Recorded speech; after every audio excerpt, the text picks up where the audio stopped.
Buenos días, buenas tardes, buenas noches. Bienvenidos a un nuevo episodio de Aquí se habla libertad, arrimados como siempre al Mingo TV.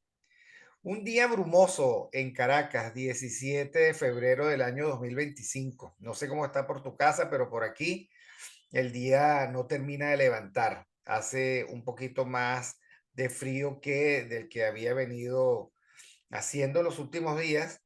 Y bueno, esperamos en todo caso que remonte el día y remontemos todos la semana.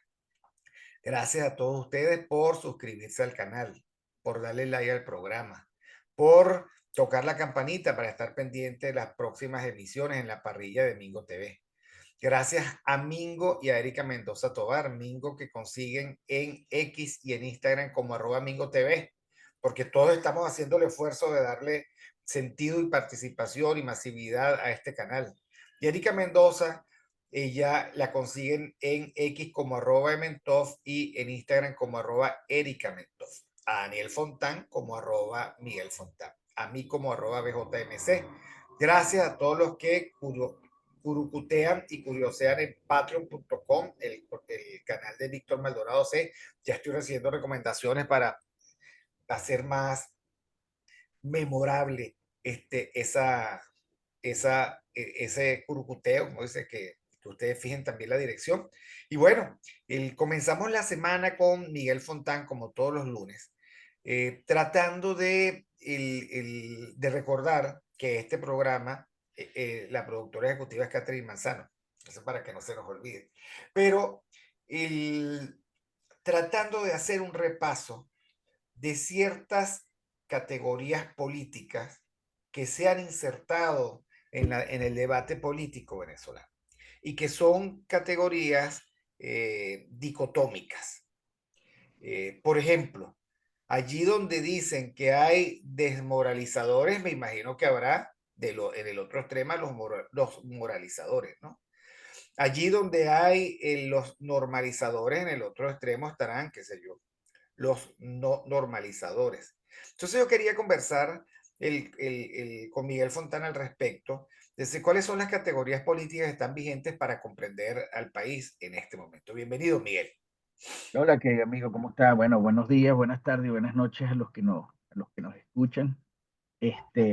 Bueno, gracias por permitirme otra vez estar contigo en este espacio. No sabía que tenías, por cierto, no sabía que tenías un canal ya abierto de YouTube. Está bien, te felicito y te auguro éxito.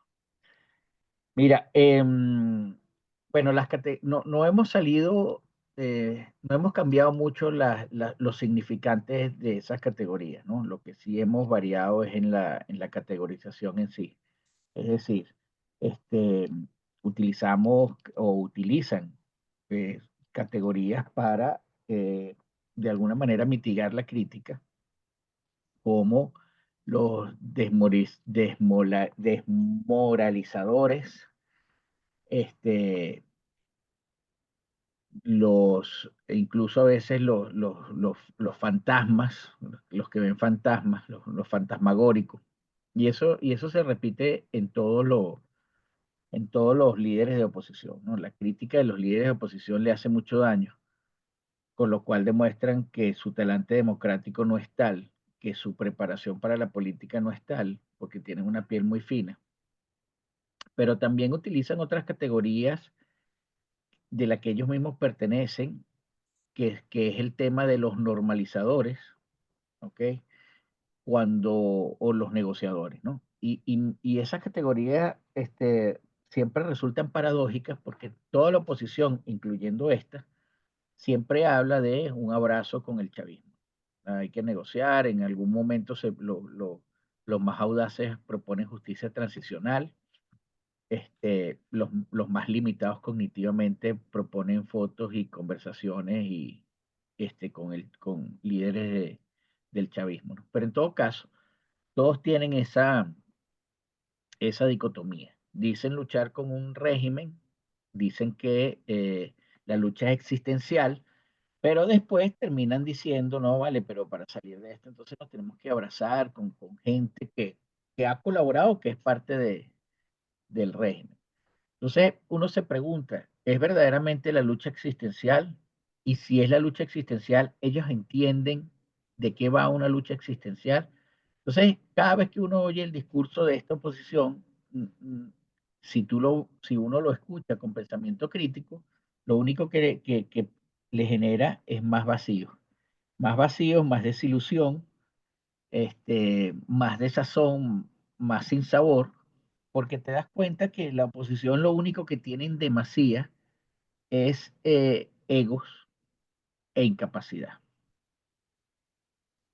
Mira, tú sabes que estamos en un momento muy complicado, ¿no?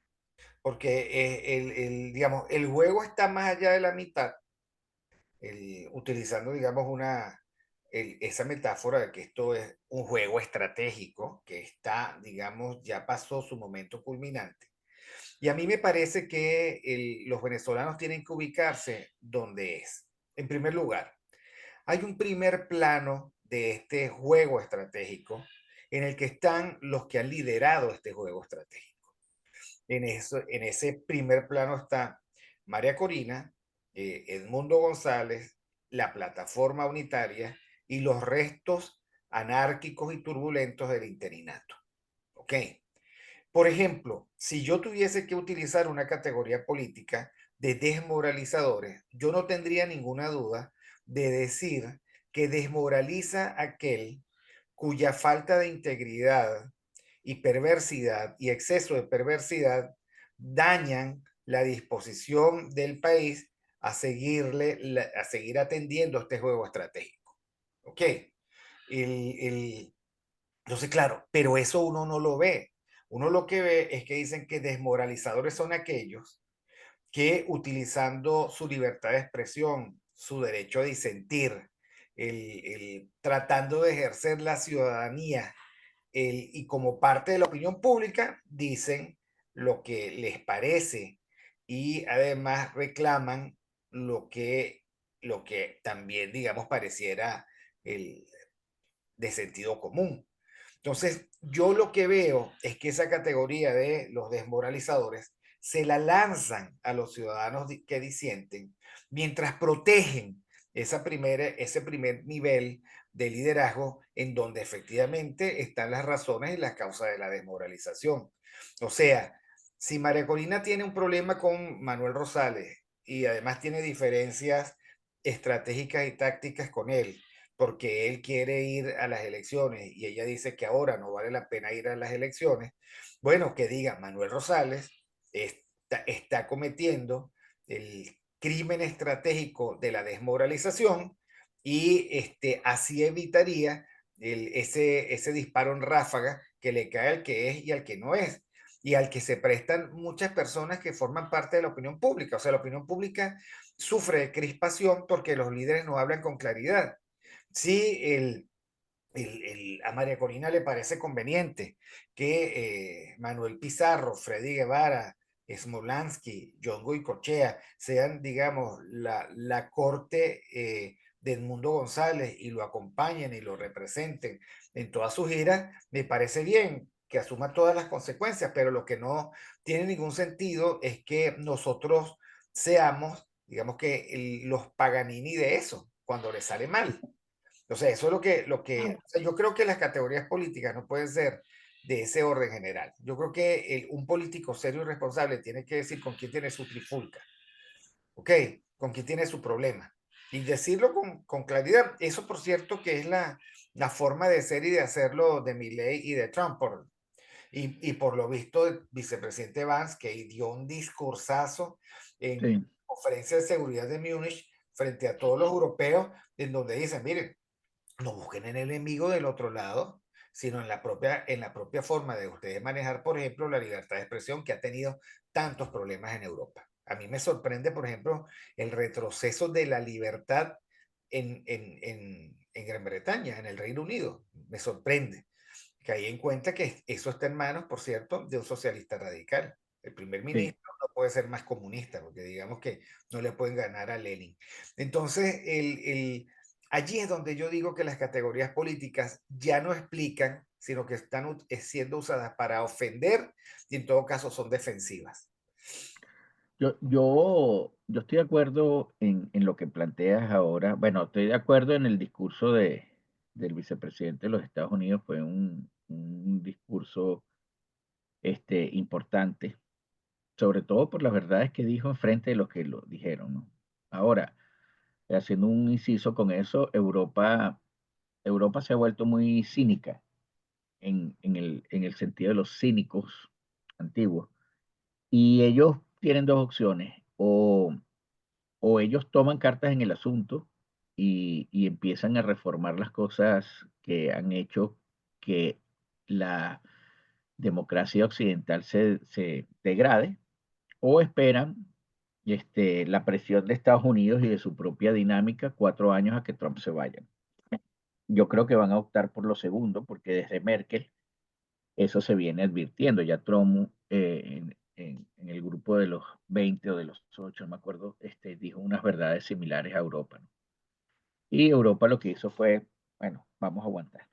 Yo no le veo, mientras sigan gobernando los que están gobernando, no veo cambios significativos en Europa. A Sánchez Castejón, por ejemplo, destruyendo España por dentro desde los cimientos. Sí, pero también están en Macron, Inglaterra, Inglaterra, y están en Alemania, o sea, exacto, el peor momento de Europa. Y lo digo con dolor el porque peor momento de Europa. Entonces, hasta que eso no cambie, ese discurso va a quedarse como una joya de discurso político y ya, pues. No creo que logre conmover a los gobernantes. Ahora, sobre el tema venezolano, Víctor, yo estoy de acuerdo contigo en todo lo que planteas, ¿no? Este, Hay un abuso de la categorización, eh, y es un abuso porque la categorización supone una especie de situación, ¿no? A ver, me explico mejor. Los líderes políticos, sus enemigos no son abstractos. Por ejemplo, decir, mi enemigo es la corrupción, ¿no? Y, por supuesto, quien entre allí, no como persona, sino como forma de estar en el mundo, es, es enemigo mío, ¿no? Los enemigos de la oposición siempre son personas que van en contra de lo que dice la oposición. Entonces, por supuesto, tenemos a los que han jugado siempre con el régimen, ¿verdad? Que conforman su primer anillo de seguridad político, pero ellos lo dividen porque los que están conmigo, esos mismos que conforman el primer anillo de seguridad político del régimen, pero están conmigo, no son normalizadores y son unos patriotas. Caso Superlano, por ejemplo. Y los que están en contra, que tienen aspiraciones igual que las que tiene el liderazgo, entonces sí son los enemigos.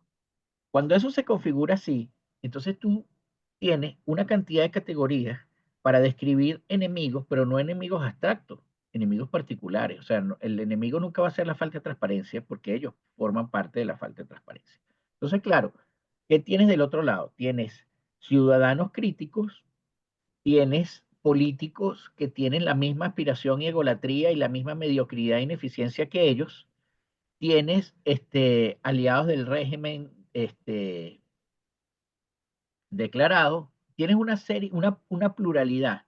A esa pluralidad tú la tratas de meter en una categoría, pero en una categoría que tenga algo en común. Todos ellos van en contra de mi proyecto. Y así no puedes construir un liderazgo sólido. ¿Por qué? Porque cuando la crítica se hace fundamentada, cuando la crítica lo que procura es estar en la verdad, y tú sabes que desde hace tiempo mi propuesta ha sido menos instrumental en el sentido de que un plan de acción, sino que mi propuesta viene más quizás filosófica y es trascender a la sociedad en vivir en la verdad, como lo establecía Havel, y creo que es una opción pertinente, porque si la sociedad se acostumbra a vivir en la mentira, siempre vamos a tener mediocres y populistas. Siempre vamos a tener esta oposición que se para descaradamente y dice, el régimen está más débil que nunca, el régimen está solo. Nosotros hemos logrado infinidad de victorias, y cuando uno va a la realidad, el régimen está tranquilo en el poder, las victorias que ha logrado la oposición no conmueven a nadie en el poder, ¿verdad? Para decir, oye, es verdad, vamos a hacer un quiebre. ¿Mm? Son victorias que se resumen en premios, discursos vacuos y fantasías. Entonces, claro, el ciudadano que está de este lado, que no se tutela, no tutela su pensamiento o no necesita una tutela de su pensamiento, es catalogado de la misma forma como enemigo, como el colaborador del régimen. Entonces, así es muy difícil que la oposición avance en no solamente en un modo de hacer, vamos a hacer este proyecto y lo vamos a llevar como debe ser y lo vamos a procurar que logre su objetivo, sino en un modo de estar. Entonces todo el mundo se acostumbra a mentir. ¿Qué pasa con la mentira? Cuando tú vives en la mentira, ¿verdad? La mentira no es un acto de libertad, todo lo contrario. La mentira, y ahí incluso podemos hacer el paragón con Europa y su censura a la libertad de expresión, la mentira va en contra de la libertad. Y quien exige vivir en verdad se convierte en enemigo. Entonces tú tienes que restringirle, ¿verdad?, su libertad de expresión, porque la libertad de expresión es el verdadero enemigo cuando se utiliza para buscar y procurar la verdad. La mentira hace que no tengas responsabilidad individual, porque no te haces eco ni te haces responsable de las cosas que tú mismo dices y te puedes contradecir. Y eso lo hemos visto en la oposición. Esta oposición, en un periodo de 3 años, tiene cambios de 180 grados con respecto a posiciones que ellos mismos han tomado, que ellos mismos han defendido en su momento y que no dan explicaciones cuando cambian de postura radicalmente opuesta. No han dado explicaciones, simplemente agarran, configuran una mentira general y ahí se meten. Por ejemplo, cuando se le preguntó por qué ahora sí se podía ir a votar, dice porque ahora sí, porque ahora sí. Y le volvieron a hacer, ellos mismos dijeron, es que sabemos que nos van a robar las elecciones, sabemos, y pasó. ¿Y qué hicieron? Nada. 6 meses después sale la propia líder diciendo, no, bueno, es que estamos tratando de lograr unas alianzas con su base de poder para ver si se quiebra. Y tú dices, 6 meses después, tú todavía estás tratando, entonces, ¿qué es lo que estabas preparado? Estabas preparado para imprimir unos papeles que sin instancia institucional que sea vinculante a lo electoral, esos papeles son tickets de estacionamiento vencidos. O sea, de verdad, porque el acto de legitimidad político no está en los papeles, el acto de legitimidad político está en la voluntad política de querer hacer lo que hay que hacer y ya eso, ya el solo hecho eso y vencer, ya es un acto de legitimidad político por todo lo que tenemos. No necesitamos unos papeles, unos papelitos. Ahora, necesitamos unos papelitos para estar en este show, ¿verdad? Que le da continuidad a una forma de ser y estar en el mundo basada en la mentira. Entonces, mientras eso no se vea, mientras el ciudadano no entienda, ¿verdad? Que una propuesta política, la base fundamental de una oposición que sirva sea una propuesta política basada en vivir en la verdad, nosotros no vamos a avanzar. Nosotros vamos a radicalizar a la sociedad, unos a favor del liderazgo cualquiera que sea. Mañana ponen a Elías Pino Iturrieta y todo el mundo empieza a adorarlo como gran gurú de la política. O sea, no importa quién esté allí. Lo que la maquinaria de la mentira decida y el que la maquinaria de la mentira diga que es el líder. Entonces salen los aduladores a buscarle características y a utilizar la capacidad intelectual que nos dio Dios para ser unos justificadores de la mentira. Y por el otro lado está la sociedad, los pocos o los muchos que entienden que esa configuración es fatal y entonces serán los enemigos junto con los del régimen, junto con los chavistas, junto con todo en el mismo saco. El que esté en contra de mí es mi enemigo. Entonces, eso, Víctor, hasta que nosotros no superemos ese mal que para mí tiene su esencia en la sociedad, en una sociedad infantil, en una sociedad que necesita tutela, nosotros no vamos a tener un liderazgo capaz de enfrentar al régimen en las condiciones que sean. Me llama la atención, ¿no? Porque hay algunas categorías, estoy leyendo el último mensaje de María Corina, ¿no? Ella hace un recuento de las reuniones del Mundo González. Creo que ella eh, no logra enmarcar, no logra enmarcar la circunstancia de que el mundo internacional no es un terreno llano, sino que hay intereses y bloques. Todo el mundo ha coincidido que la reunión del Mundo González con el fiscal de la Corte Penal Internacional enajenaba en parte la mirada del gobierno norteamericano de la lucha que ellos mantienen por lograr el reconocimiento de esos resultados. Sin embargo, lo ponen. O sea, Sí, yo no entiendo cómo ellos no entienden cómo se juega en el terreno internacional en donde tú tienes que alinearte con algún bloque. O sea, tú no puedes, o sea, eso no lo ha logrado ni el Papa, mucho menos Papa Francisco, está está de salida ya. en condición reservada y bueno, por supuesto que desde aquí nuestro pensamiento con él, porque nosotros una cosa es una cosa y otra cosa es otra cosa. Este, entonces, el, no, no, yo no logro ver que haya una mirada estratégica, sino que una especie de taquilla de posibilidades. Ah, me invitaron a Ginebra, ah, ya voy para allá. Ah, hay un foro en Sudáfrica sobre el no sé qué, ah, estoy allá. Ah, no, es que hay un encuentro en Panamá, ah, bueno, ya estoy allá. Pero nada de eso se logra hilvanar, por más que ella diga en algún momento, unan ustedes los puntos. Cuando yo uno los puntos, veo un laberinto, no veo nada. Y entonces dice algo adicional, que es lo que yo critico. No permitan que los desmoralizadores que promuevan la inacción los desalienten. Entonces, yo quiero simplemente decirle a María Corina y a todo su equipo que aquellos que vemos el, el, la circunstancia de que lo que están es dando vueltas alrededor de un círculo, porque no estamos ni practicando la desmoralización ni promoviendo el desaliento, porque es que no está en nuestro alcance. Simplemente estamos ejerciendo nuestro derecho ciudadano. Ahora, ¿quiénes están inactivos? ¿Quiénes han demostrado que no tienen tracción? ¿Quiénes están resguardados? ¿Quiénes están escondidos? Yo no.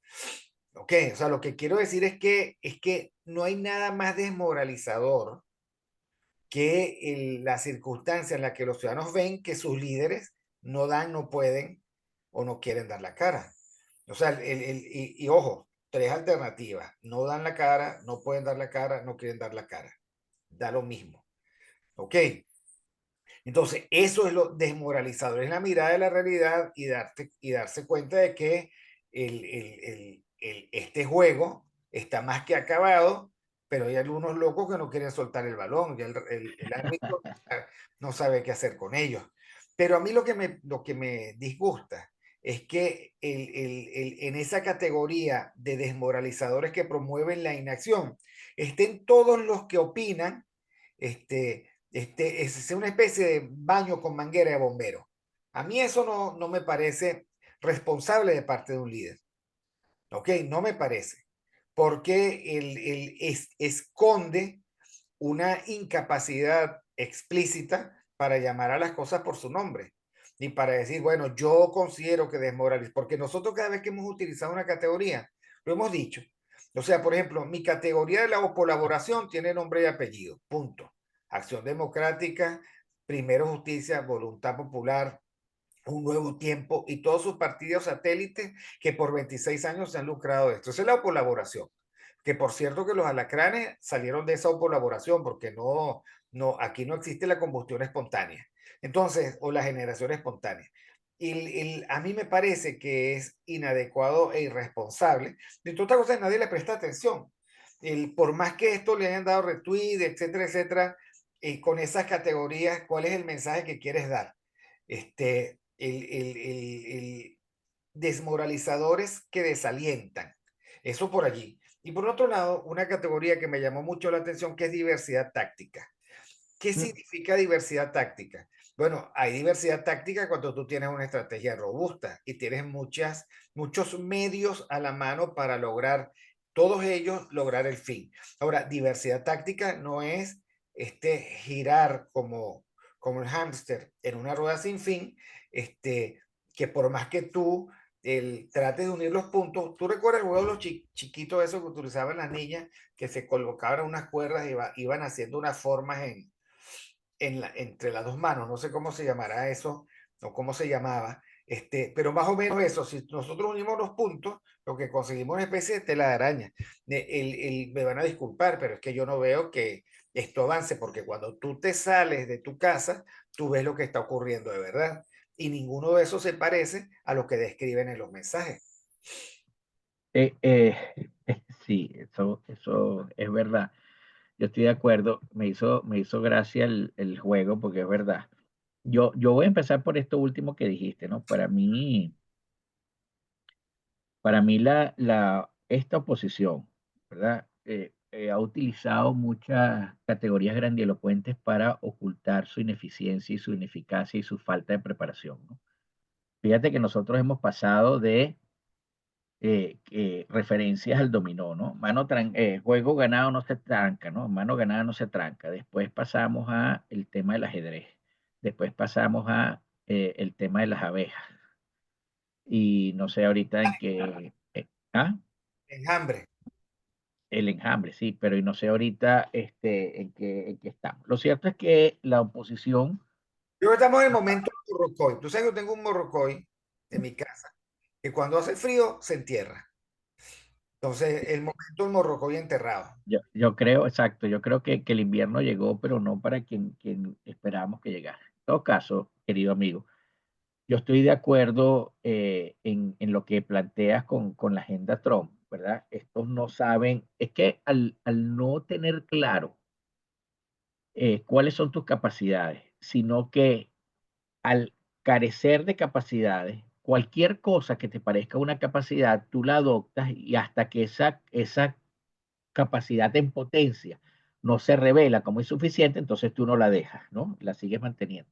Ahí estuvimos con el enjambre hasta que el enjambre no funcionó. Y el enjambre es una categoría política y una táctica de guerra muy poderosa. El asunto es que tienes que tener capacidades para articularla. Tienes que Entonces, tener, o sea, lo que claro, tú puedes plantearte una estrategia de enjambre sin enjambre, no, exactamente. Y eso requiere disciplina y eso requiere compromiso y muchas otras cosas. Entonces, claro, el liderazgo, este liderazgo nuevo, diferente, eh, que incluso unos lo llegaron a catalogar como muy preparados en la fantasía de cada quien, lo que hace es eso. Si ve algo que potencialmente puede tener capacidad, lo agarran, lo atrapan hasta que se revela como insuficiente, entonces lo votan y vamos al siguiente, ¿no?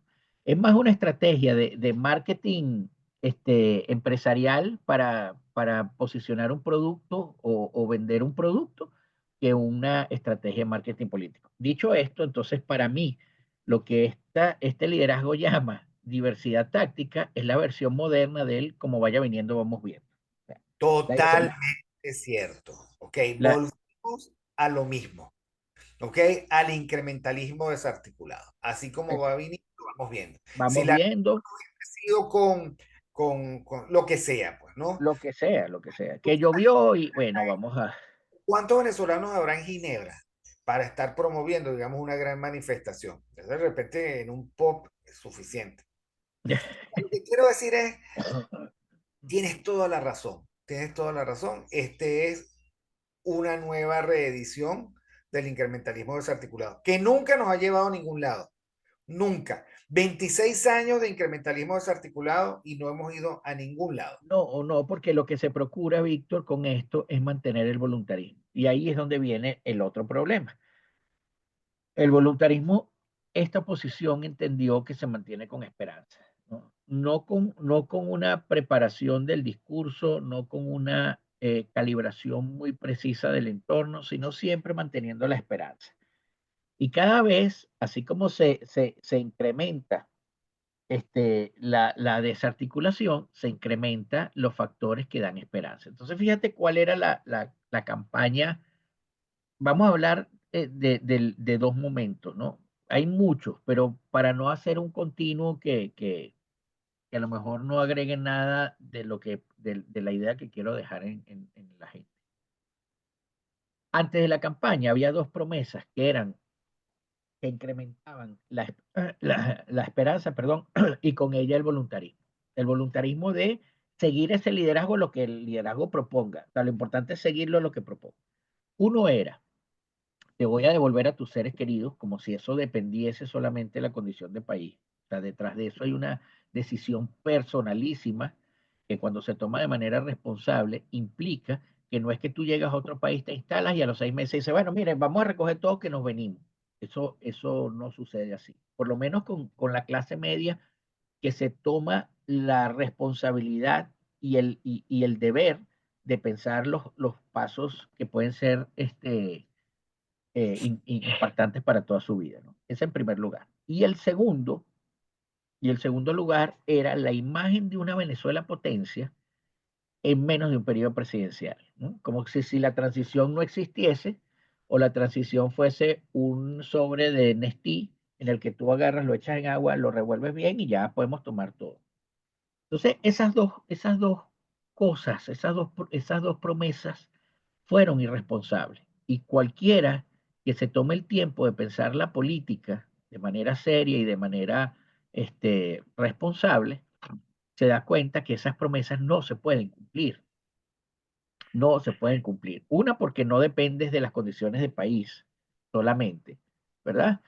Y esas condiciones de país que está atada a la segunda promesa requieren una transición que puede ser muy larga, una transición que puede ser muy larga en el sentido que puede tomar un periodo presidencial, porque tú tienes que generar primero las condiciones de país y antes de generar las condiciones de país, tú tienes que generar condiciones institucionales y antes de generar condiciones institucionales, tú tienes que desarraigar los vicios que tiene el individuo en cuanto a lo político. Es decir, los vicios de si estoy aquí me voy a enriquecer, porque soy funcionario, soy servidor público y los servidores públicos se enriquecen como sea, bien sea porque están directamente vinculados con el dinero o bien sea porque como tienes que hacer un trámite, pues yo administro el costo extra institucional.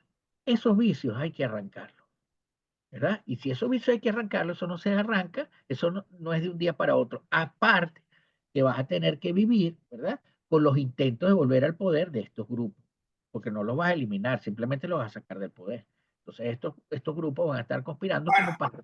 lo que pasa es que, de nuevo, yo creo que hay ciertos corsés. Te voy a nombrar dos. El ideológico. Este liderazgo resultó ser protosocialista. O sea, se vendieron como liberales, ¿ok? Pero no se logran encuadrar entre el liberalismo conservador, donde podría haber alianzas absolutamente claras, repudian, se les nota, el trumpismo, y digamos, no quieren nada con Bukele, no quieren nada con Milei, son las viudas más recientes de Biden, todo su equipo es demócrata, entonces vamos a estar claros, este equipo no tiene un corsé que no les permite administrar bien la realidad. Díganlo. Porque se lo imponen ellos, porque es sus propios intereses, Víctor. Es sus propios intereses. O sea, ellos terminan alienados a su ego, alienados a su estructura valorativa primitiva, que es particularista. Entonces no puedes hacer una abstracción. ¿Cómo vas a hacer leyes abstractas si ni siquiera tienes una ética universalista que lo conversábamos la otra vez? ¿Cómo lo vas a hacer? El disidente, ¿verdad? El disidente puede ser que te lo diga en mala manera, pero tú eres político, tú necesitas tener una piel gruesa y escuchar qué te está diciendo. Porque cuando a ti te dicen, mira, pana, no tienes plan B, ¿m? Tú tienes que decir, pues un momentico, la gente se está dando cuenta. No salir 8 meses después a decir que no tenías plan B, pero a decirlo como un logro, ojo, a decirlo como un logro. Miren lo que estamos haciendo. Entonces, ¿por qué? Porque yo creo que la condición de ser masa es una condición muy inestable, en el sentido que en algún momento esa masa puede empezar a reflexionar y salirse, ¿verdad? Y salirse ¿a dónde? A lo que tú tienes tildados como enemigos y como radicales. Pero resulta que tu apoyo político como liderazgo opositor solo está en aquellos que son masas o que renunciaron al pensamiento y se meten en la religión de la esperanza. Pero el El, ciudadano que te... decía el obispo Barron en su sermón de ayer, ¿no? Que la esperanza solo se puede poner en Dios. Por lo tanto, estos tipos, digamos, que colocan la esperanza en lo que ellos no pueden ni saben hacer, están cometiendo, digamos que por lo menos un crimen de contenido y de significado. Es la verdad. Hay un tema, por ejemplo, cómo ellos no caen en cuenta que la desmoralización viene y el desaliento viene de ver, por ejemplo, que tú no eres capaz como líder de la oposición de exigir rendición de cuentas al interinato, sino guardas un silencio desastroso.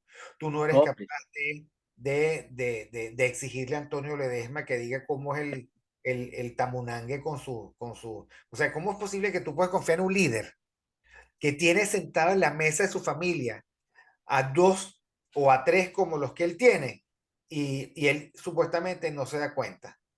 Como dicen en Venezuela, no me di de cuenta. O sea, ¿qué es eso? O sea, y tú lo tienes allí nada más y nada menos que como vocero internacional acompañando al mundo. O sea, eso no es lo que yo insisto, eso no puede ser porque eso sí desmoraliza, porque vamos a salir de Guatemala para entrar en Guatepeor. Desmoraliza, por ejemplo, la declaración, aunque Alberto Marrada me dijo que con los quiebres psicológicos que hay allí dentro de la embajada, mejor ni referirse a ellos, pero última referencia. Es decir, van a tener que traer grueso porque nosotros iremos de abrazo en abrazo con el chavismo. Entonces, claro, cuando tú no tienes estrategia, cualquier cosa puede ocurrir. Claro, la Violeta, diversidad táctica. sandinismo, light. O sea, cuando tú no tienes estrategia, tú te aferras a la diversidad táctica. ¿Ok? Entonces, el corsé de la ausencia de estrategia y el corsé de la ideología. Porque es que son socialistas. Vamos a salir del socialismo con más socialistas. No creo. O sea, No, pero además, Víctor, además hay un tema aquí que ellos lo repiten porque suena bonito y fue una copia, un copy-paste que hicieron de una reflexión genuina. Cuando ellos hablan es que esta lucha es existencial. La colocan porque suena bonito, suena elevado y eso a los incautos los agarra. Una lucha existencial, para empezar, si esta representación política y si la jefa de campaña tuviese responsabilidad y medianamente una preparación intelectual, se daría cuenta que no puedes mezclar lucha existencial con abrazos y transiciones de abrazos. Eso no y existe. transacciones. Eso no existe. Son precisamente dicotómicos. O es una o es la otra. Y cuando tú planteas que la lucha es existencial es porque el otro quiere desaparecer. Desaparecer del plano que corresponda. Desaparecer del plano político o desaparecer del plano existencial. Da igual. En todo caso, por eso es que es lucha existencial. Entonces, cuando tú te paras, ¿verdad? Y empiezas a hablar bonito, no, es que estamos en una lucha espiritual y existencial, la lucha del bien y el mal. Coño, y tú llegas después, como dicen los memes, 3 doritos después, y dice, mire, van a tener que tragar hueso porque nos vamos a abrazar. Quien perdió la batalla es quien hace gala de tal ignorancia y de tal falta de preparación. Porque el que está claro que la lucha existencial no la mitiga, ni la deriva en una lucha antagónica simplemente. No, la sigue Cuando manteniendo hay como lucha una. existencial, no hay amigo que se te atraviese, porque la lucha es existencial y Por requiere eso mismo. Entonces, claro, el gran normalizador de la situación es precisamente aquel que denuncia que el otro es el normalizador, simplemente porque aquel que denuncia sale de ese pedacito de eh, proyecto megalómano, ¿verdad? Pero todos siguen estando en el mismo espacio, solo que todos están en el mismo conjunto, solo que ese subconjunto ya tiene nombre de liderazgo y ahí existe otro subconjunto que dice, no, yo quiero que este subconjunto tenga mi nombre. Y esas son simplemente los roces, pero todos están en el conjunto de normalizadores, porque normaliza tanto el que se va a lo electoral como el que dice, mira, nos abrazamos y tragamos grueso para lograr la transición. Porque el otro, en su esencia y en su naturaleza, sigue manteniendo que la lucha es existencial. Entonces, eso es como, ¿verdad? Ir a abrazarse bueno, tú que hablaste del Papa, yo no tengo la misma consideración que tú. Yo creo que si bien el destino final nos iguala a todos, hay algunas consideraciones que deben tener los hombres buenos y los hombres malos para llegar a eso, ¿no? Y que sea el final el que sea el igualador, ¿no? Porque si tú tienes una persona que hizo todo lo posible en su vida por mantenerse honesto, por mantenerse en los valores cristianos, bueno, no podemos igualarlos a alguien que ya está enfermo, pero que hizo toda su vida todo lo contrario a esos valores. Yo no tengo esa consideración con el Papa Espero que su juicio final sea con todos los hierros y que Dios le tenga un destino para él acorde con lo que él ha hecho. Dicho esto, ¿verdad? Este, tú no puedes ser, no puedes estar con el bien y con el mal al mismo tiempo. No puedes estar. No puedes estar. Porque dicen las malas lenguas por ahí, el Papa tiene que hacerse operaciones y hacerse cosas. Dice que no quiere hacérselas, aunque se ha hecho algunas de rodillas, creo, porque teme ser envenenado, que es una práctica papal antigua. ¿Cuál fue el Papa que duró como Juan 30 días? Pablo Juan primero. Pablo. Hizo todas las reformas que tenía que hacer y duró 30 días y apareció muerto por condiciones extrañas, ¿no? Entonces, así mismo es, el que está en la lucha existencial puede ser que te abrace hoy, pero eso sí, no le aceptes un vaso de agua, porque él en su condición natural está en una lucha existencial. Tú, en tu condición fantasiosa, alienada a tu megalomanía, crees que el tipo es bueno. O sea, esa es la célebre frase de, La megalomanía cree que tiene capacidades absolutorias. Y eso no, sí, por eso terminó Julio César como terminó.